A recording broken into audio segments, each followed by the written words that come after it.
So recently, I was asked to do an interview where I was part of a panel with an anthropologist, an epidemiologist, and then there was I, the love apologist. We were there to talk about the impact that all of this is going to have, not just on dating and love now, but on the future of dating. The epidemiologist was asked what constitutes safe when we're out there dating right now, and her answers amounted to, there's no way to know that you're safe if you were to meet someone in person right now, and that's going to be the case until we have a vaccine. So, on behalf of single people everywhere, I volunteered the question, are you talking about us being celibate until there's a vaccine?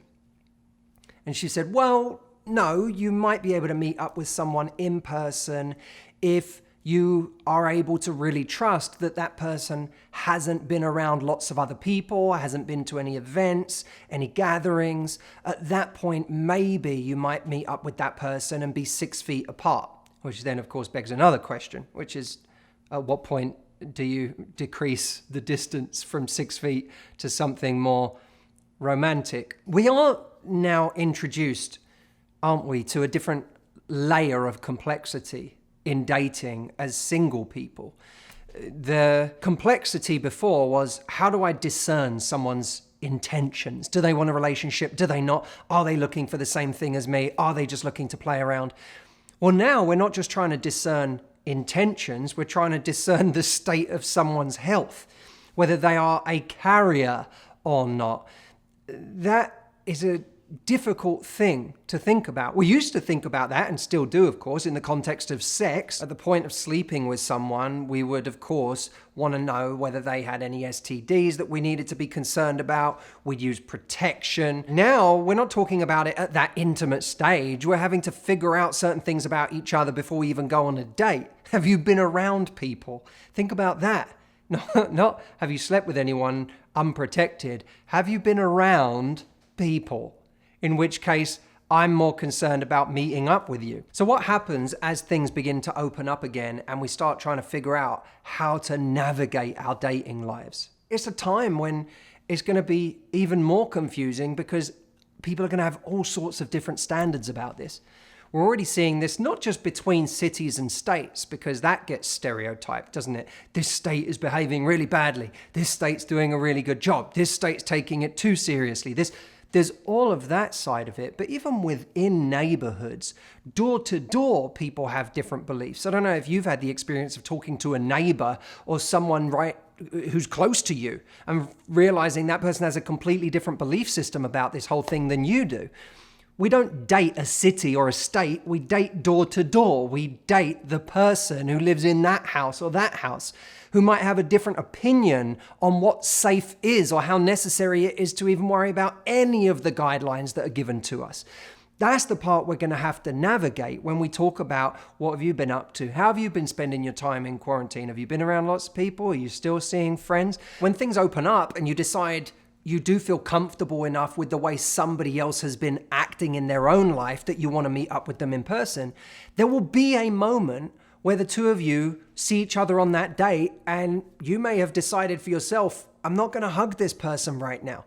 I'm going to have a 6 feet apart date, in which case that could potentially be an awkward moment, but it doesn't have to be.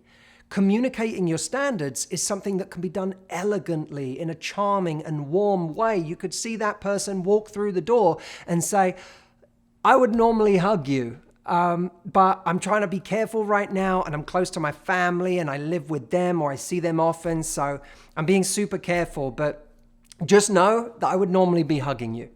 And you look very handsome in that shirt. Now, in that, you're doing many things. You're saying, I'm close to my family, and therefore look what a kind and caring person I am, that I'm worried about them too, and I'm being safe for their purposes.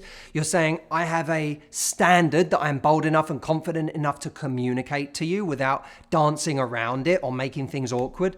And I'm also giving you a compliment. I'm telling you, you look handsome, just in case you thought that I didn't find you attractive. If we've decided what our standard is right now, or what we're okay with and what we're not okay with, which ideally we should decide ahead of time, not on the spot arbitrarily, simply based on how handsome the person in front of you is. We can have made a decision about what we're going to do without trying to be right. Just because you've made a decision, it doesn't mean you need to be right. I think we're living in a time where everyone is trying to be right about the decision they've made, instead of accepting that I've decided something for now based to the best of my ability on the information that I've gotten. I don't know if I'm right. I don't know if 3 months from now I'm going to look back on the things that I did to be safe today and think that was overkill. That was way too much. I don't know. I might. But this is the decision I'm making right now. I don't know if me not hugging you has really protected my mum, but I care about my mum. And based on what I've heard, this is what I'm going to do right now. We don't have to be right to have made a decision for now. And all of us can reserve the right to look back on that decision and think it was too much or too little, or to change our mind about that decision at any point in time. That's our prerogative at any point. So a little humility will actually help a lot of this, because instead of me defending my position and saying, well, I can't believe you're doing this and I can't believe you're doing that, we can simply say, this is what I've chosen to do for me. This is what I've chosen to do for the people around me. That stops something from becoming dogma, from becoming a political position that we take against somebody else, and instead allows us to communicate about those things while still respecting our own boundaries. You know what I think is going to happen? Firstly, people are still going to find a way of sleeping with other people. There will be a disproportionate bias towards known entities. The people that you already know, the people you've already slept with, your ex, the person you've been on a few dates with, the person you already trust. Even if that person hurt you before, even if that person was not right for you, you'll find a way to justify going back to that person, because the activation energy for going back to that person will be lower. It will simply be easier to go back to that person than to go online, meet someone new, develop enough trust to meet up with that person in person, because you now believe that they have been pretty careful. So now you're with them, and now sleeping with them feels like a kind of a decision, kind of a, oh, I'm really making a decision here. If I kiss you or sleep with you, I'm almost committed to whatever you have or don't have, but it seems like more of a decision. So I do think that there'll be a propensity to go for the people we already know.